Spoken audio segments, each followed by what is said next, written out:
Hi, today I'm going to be doing a how-to video on how to use a drill press. This is a drill press. There are many different kinds. This one is floor standing, so it has a base, maybe you can see that, on the floor, preventing it from going anywhere.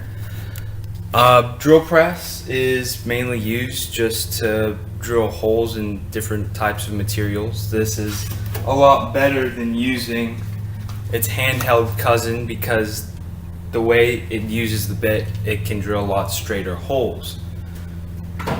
Now, a bit of the nomenclature of a drill press. Back here is the motor, which drives a belt to spin this, which is called the chuck.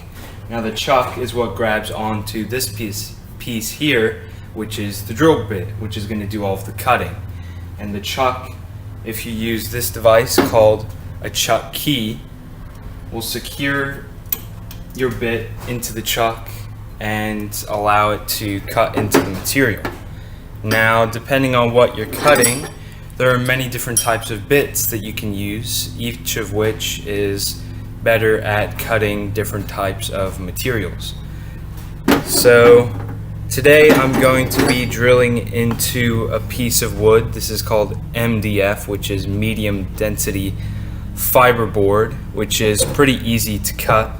So I'm going to be using a paddle bit. Now, a bit of safety for when you're using a drill press. It's important to keep on closed-toed shoes because with materials like sitting on the table and this vise here, if that were to fall, you don't want to crush your toes. That would hurt a lot. Also important to have some sort of eye protection. I usually just use my glasses, that way I can actually see, but if you don't wear glasses, it's good to wear safety glasses. And it's also important to, when you're first starting off, maybe use a pair of gloves, though in my case I've been using a drill press for years now, so there's really no need for it.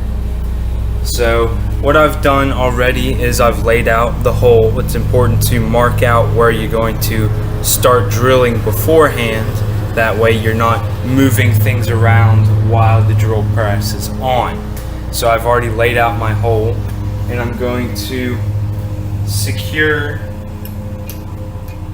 the piece of wood in the vise, making sure that it is level so that I have a straight cut. Like I mentioned before, this offers a large advantage compared to other drills because everything is so secure and stable. It will make a nice clean cut. So once I've done that, this device over here is what allows you to lower the bit and drill through the material. I can get it lined up before turning it on. And once I've got everything lined up and I'm ready to go, one thing you want to make sure is that the drill bit won't go too far down. And in my case, I'm going to actually look inside underneath to make sure that it's not going too far. So when you're ready, you can, making sure you're keeping it at least 1 or 2 inch margin of safety from the bit. Start it.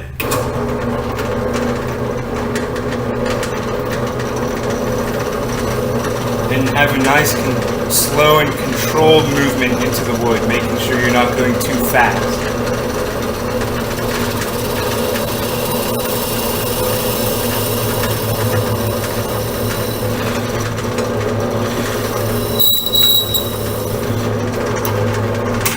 And now that I've reached the desired depth, I can go ahead, wait for everything to stop moving.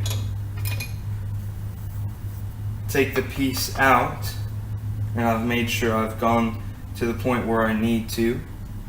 Now, the next part, what you want to do is making sure that the bit itself hasn't gained too much heat in the process. You can just brush off the excess material. Go ahead and put the piece of wood back in. Once again, making sure that it is level and secure.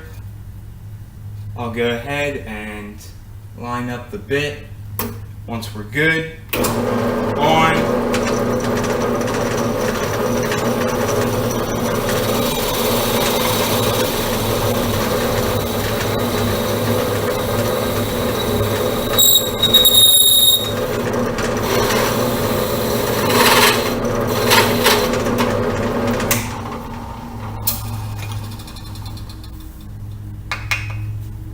And there you have it, a nice clean cut for whatever you want to cut through and whatever you're making.